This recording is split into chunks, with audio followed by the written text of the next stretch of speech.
नमस्कार दोस्तों, आप सभी को अपने YouTube channel my Guruji exam study channel पर बहुत बहुत स्वागत है। तो दोस्तों, हमेशा की तरह आप सबकी एक क्लास जो कि बीएड एंट्रेंस एग्ज़ाम के लिए बहुत ही इम्पॉर्टेंट क्लास होती है, तो आप सभी से रिक्वेस्ट है कि क्लास को पूरा देखिएगा, बीच में स्किप मत कीजिएगा, जो कि आप सभी के लिए बहुत ही इम्पॉर्टेंट रहने वाला है।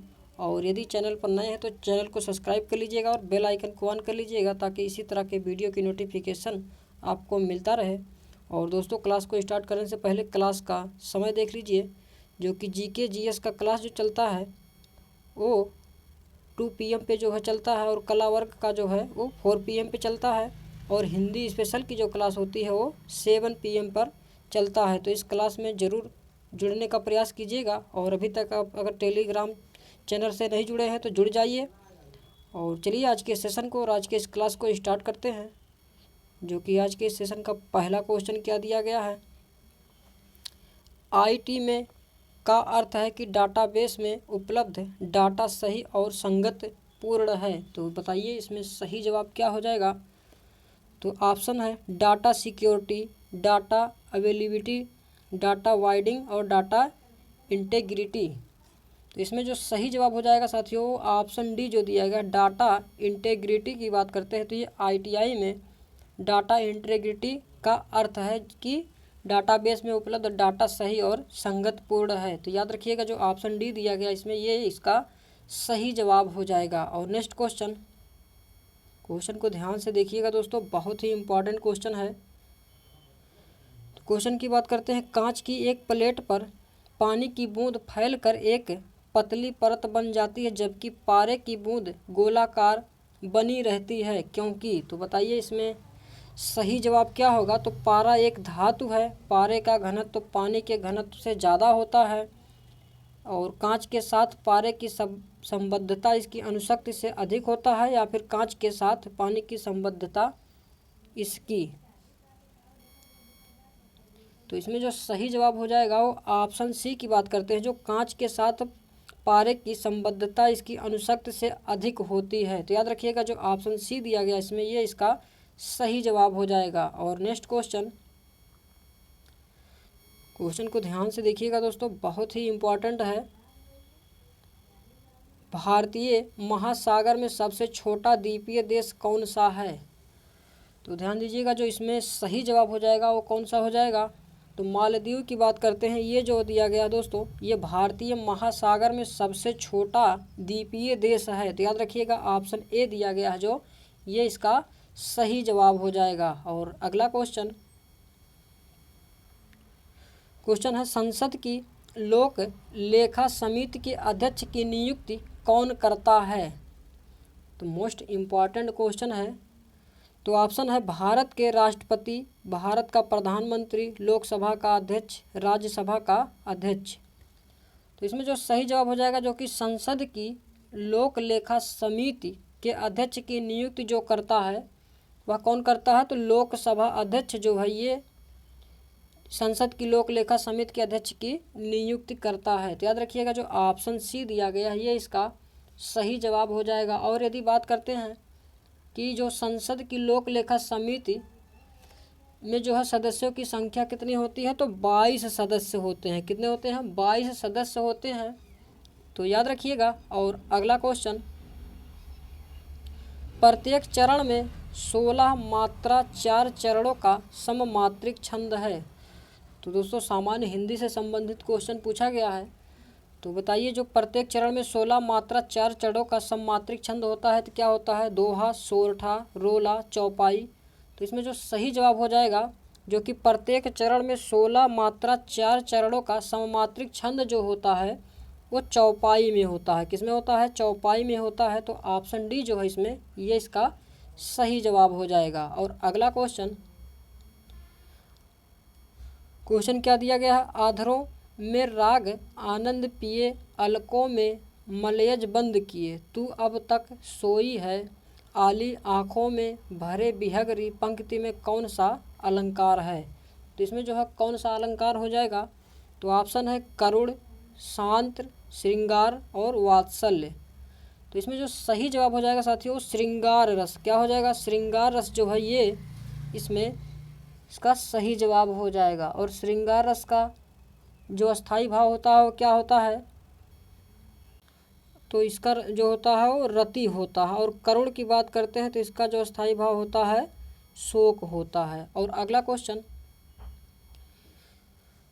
वर्तनी के अनुसार शुद्ध शब्द का चयन कीजिए।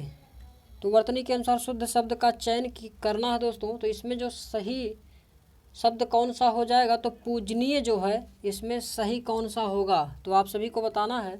तो अगर आंसर पता हो तो कमेंट करके ज़रूर बताइएगा। तो पूजनीय की बात करते हैं तो पूजनीय होता है। क्या होता है, पूजनीय होता है। तो ऑप्शन नंबर जो बी दिया गया है ये इसका बिल्कुल सही जवाब हो जाएगा, जो कि एकदम शुद्ध रूप में लिखा गया है। तो याद रखिएगा। और अगला क्वेश्चन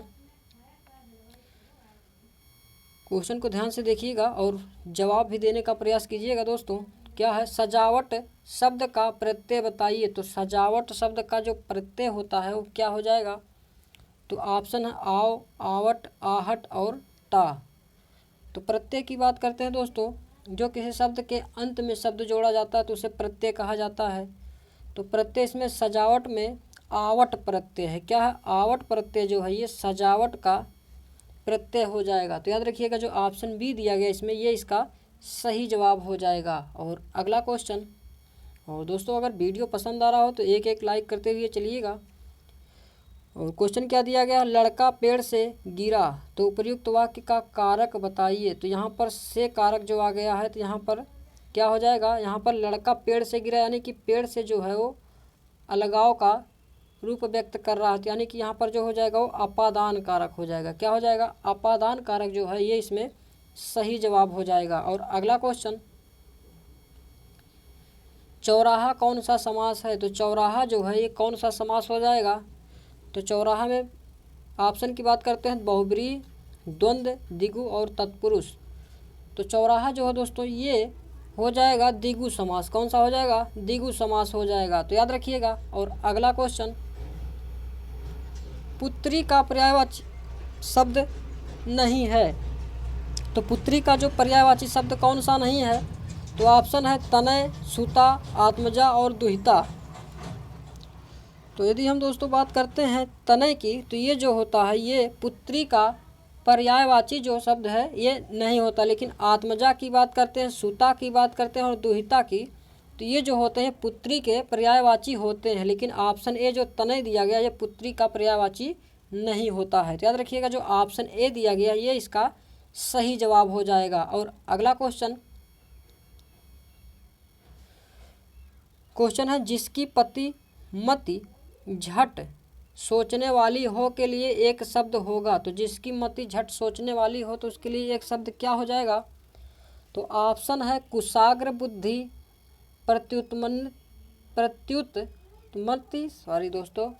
प्रत्युत्पन्नमति और ऑप्शन सी गामी और दूरदर्शी।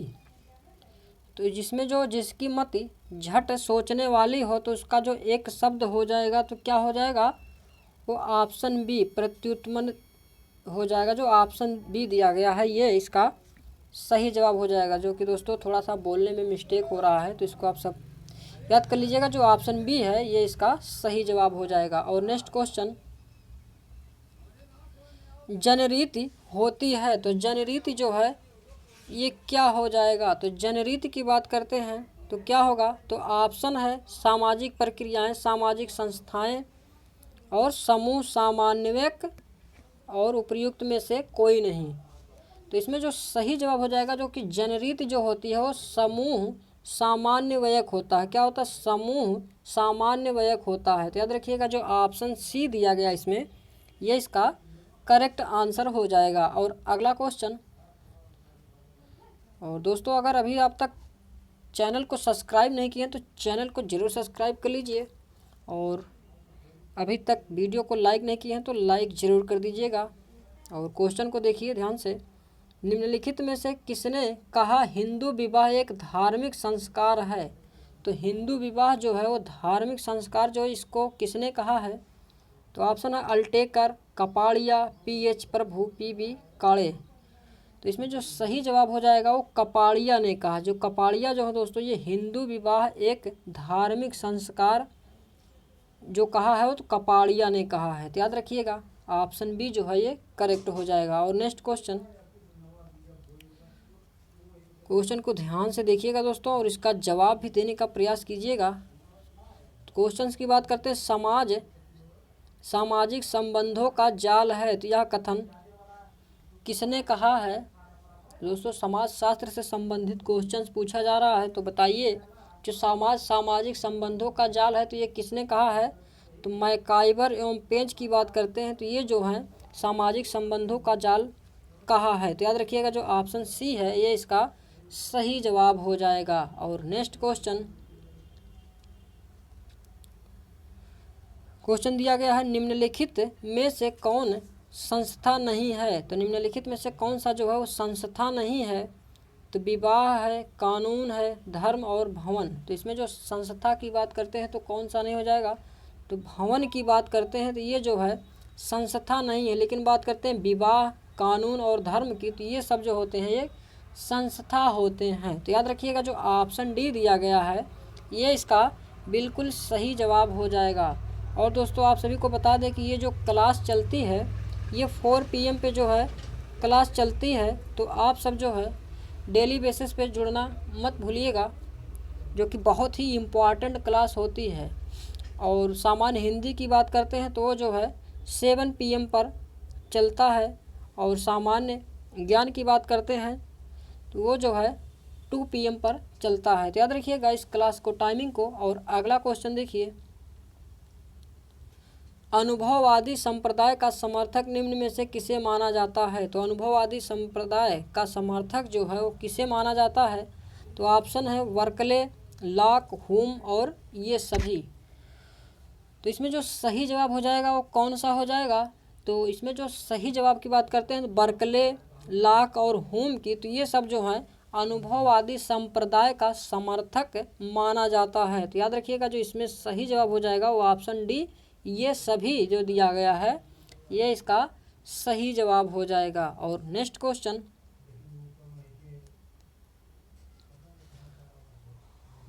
अगला क्वेश्चन क्या दिया गया, बुद्धिवाद का यह सिद्धांत है जिसके अनुसार बुद्धि, तो बुद्धि क्या है। ऑप्शन है मोक्ष प्राप्ति का साधन है, ज्ञान प्राप्ति का साधन है, आत्मनिष्ठ होने का साधन है, या फिर उपरोक्त में से कोई नहीं। तो इसमें सही जवाब क्या हो जाएगा। तो बुद्धिवाद यह सिद्धांत जो है किसके अनुसार, जिसके अनुसार बुद्धि, तो इसमें जो सही जवाब हो जाएगा वो ज्ञान प्राप्ति का साधन है। क्या है, ज्ञान प्राप्ति का जो साधन दिया गया है ये बुद्धिवाद यह सिद्धांत है जिसके अनुसार बुद्धि ज्ञान प्राप्ति का साधन है। तो याद रखिएगा। और नेक्स्ट क्वेश्चन, दुख के कारणों को जानने के लिए द्वादश निदान का प्रतिपादन किस दर्शन में किया गया। क्वेश्चन क्या दिया गया, बौद्ध हो गया, जैन, सांख्य और न्याय।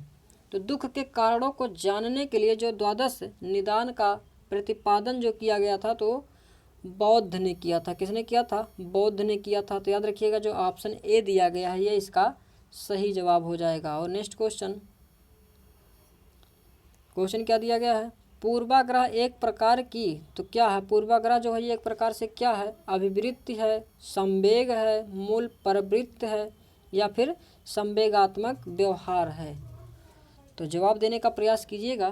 तो इसमें जो सही जवाब हो जाएगा जो कि पूर्वाग्रह एक प्रकार की मूल प्रवृत्ति है। क्या है, मूल प्रवृत्ति है। तो याद रखिएगा जो ऑप्शन सी दिया गया है ये सही जवाब हो जाएगा। और नेक्स्ट क्वेश्चन, शिक्षा के किंडरगार्टन पद्धति के प्रतिपादक हैं। तो शिक्षा के किंडरगार्टन पद्धति के जो प्रतिपादक हैं वो कौन हो जाएंगे।